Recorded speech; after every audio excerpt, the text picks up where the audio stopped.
In addition to telling which one, what kind, how many, what color, and what size, adjectives do something else. They help us compare persons, places, things, or abstractions.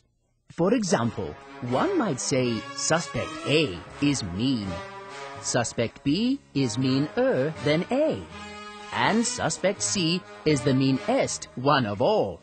As you can see, the form of the adjective changes when one compares two and when one compares three or more persons or objects.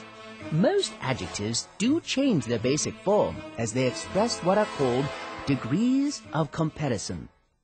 The first, called the positive degree, is simply the adjective itself. The positive degree is used when no comparison is being made. The second level of comparison, called the comparative degree, is used when two things or persons are being compared. Most comparative degree adjectives are formed in one of two ways. The first is by adding an ER ending to the positive degree form, as in mean, meaner. The second way is by placing the words less or more in front of the positive form. Adjectives with three or more syllables, ornery as an example, almost always form their comparatives this way. Finally, we have the superlative degree. Superlative degree adjectives are used when comparing three or more persons or things. The suspect on the far right is the meanest of all three. Most superlative degree adjectives, as with comparative degree adjectives, are formed one of two possible ways. One is by adding an est ending, as in meanest.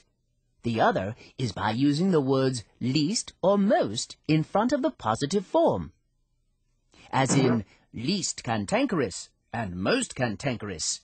Most and least are normally used when the adjective has three or more syllables. No, none of these characters look familiar, and I must be getting back.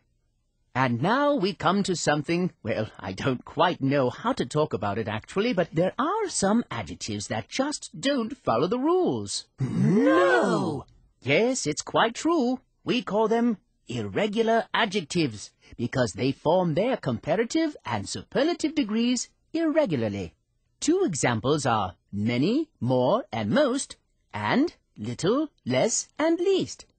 Of course, you expect that sort of thing from bad, worse, and worst. But from good, better, best, The only thing one can do is learn what the irregulars are and memorize their comparative and superlative forms. That way, they won't give you any trouble.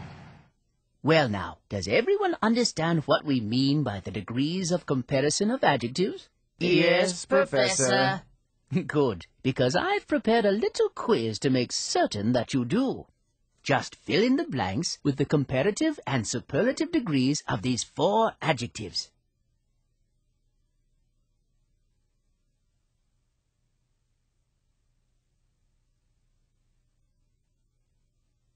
Well, there you are. The only tricky one here is perfect, because if something's already perfect, it can't be made more perfect or most perfect. Adjectives such as perfect can't be compared because they already express an absolute state or quality.